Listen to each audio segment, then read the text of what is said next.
চকরিয়ার বড়ইতলীতে মাছ চুরির অপবাদ দিয়ে সংঘবদ্ধ হামলা চালিয়ে গুরুতর রক্তাক্ত জখম করার অভিযোগ তুলেছেন মোহাম্মদ মিজান নামের এক মৎস্যচাষী যুবক।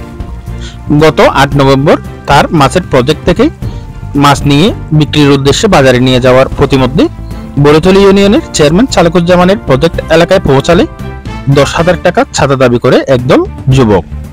পরে তাদেরকে চাঁদা দিতে অসম্মতি জানালে মৎস্যচাষী মিজানকে মাছ চুরির অপবাদ দিয়ে সংঘবদ্ধ যুবকরা ব্যাপক মারধর করে রক্তাক্ত জখম করে।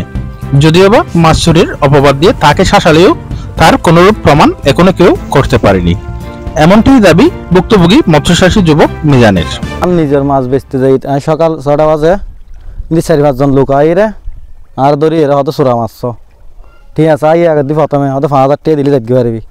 ঠিক আছে, নদী যাওয়ান গরু বাজার লিয়ে সাঁড়ারে আনি এরা মাঝে প্রথমে লোড করি মারে এর ফিস মারা বান্ধিয়ে তারপরে ফাঙ্গাই মাছ গলার দিয়ে ওরা আড়াই আড়ারে গিয়া রহিম হয় রাস্তার মাথার রহিম আর লাম্বা নুরা আলম প্রথমে ১০,০০০ টাকা তো আবার হয়তো ৫,০০০ টাকা দে জাগে তোরা ৫,০০০ টাকা দি আয় বলে এইটার এলাকাত না ফজট করে দিয়ে বড়ইতলী এলাকাত।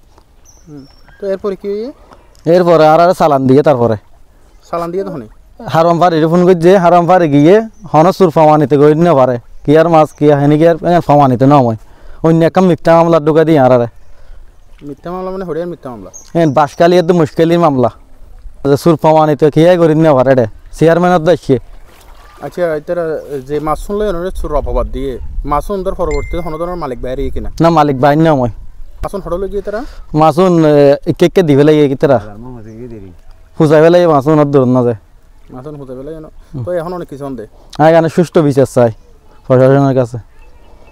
আর নিজে একজন হামারি আর নিজের মাছ নিজে বেচতে যাই রে আর আটকাই ফেলে কি তারা অনেক কিয়র খামার করেন দে মাছের হামার চারগো হামার আছে আপনার দূরত চারগো ফজর আছে বড় বড়। এদিন কি যেদিন ওই তারা মাছ লই তুই যেদিন কি মাছ আসলে জানে কোন মাছ বেচতে যাই দেয় অনার প্রজেক্টর আর ফজরের মাছ তাহলে দূর না দূরে দূর না দূরে সুর বানাই রে মাছদের গজ্জত বেশি মাছ দিন হুজুর মতো না পুরা শরীর আঘাত করি লাগে আর পরবর্তীতে যে একখান মামলা দিয়ে মামলা গানাল দিয়ে এটা যখন সুর ফমানিতে করি না পারি বাসকালি মুশকালি লবণের মাঠ লুটফাট গজ্জ এদিকে একটা মামলা ঢুকা দিই আর ষড়যন্ত্র করি। এ বিষয়ে স্থানীয় এলাকাবাসীর কাছে জানতে চাইলে তারা বলেন, মিজানের মাছের প্রজেক্ট রয়েছে, সেখান থেকে মাছ ধরে বিক্রির উদ্দেশ্যে নিয়ে যাচ্ছিল মিজান, কিন্তু কিছু ব্যক্তি তার বিরুদ্ধে ষড়যন্ত্রে লিপ্ত হয়ে এই ঘটনাটি ঘটান। মিজান নামের পরে যে এখান চুরির বিষয়ে আমরা দেখি বিভিন্ন সামাজিক যোগাযোগ মাধ্যম থেকে পেপার পত্রিকায়, আসলে বিষয় জ্ঞান কি এখানে হচ্ছে তার ফজরের মাছ যে মাছুন চুরি ওর প্রজেক্টের মাছ থাকে তার ফজরের মাছ ও প্রজেক্ট হবা করে সার্ভে করে। আচ্ছা, এদিন মাছজন বেঁচেছিল কি ওর প্রজেক্টের মাছ জন নিশ্চিত কেন নিশ্চিত মানে তার ফজরে বলে হইয়ে আর মাল মারে ঢুকিয়ে দেখি মারধর করছে এবং ওর জেলত পাঠাইল, আসলে বিষয় জ্ঞান কি ওনারা জানান না?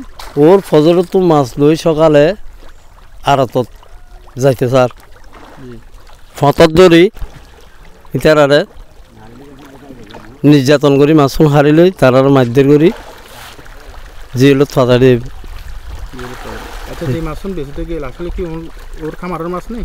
ওর খামারের মাছ ও মাছ ওনারা দেখি। এদিকে এই ঘটনায় মামলার প্রস্তুতি নিচ্ছেন বলে জানিয়েছেন ভুক্তভোগী মৎস্যচাষী Mohammad Mizan. News desk, Chattogram Tribune.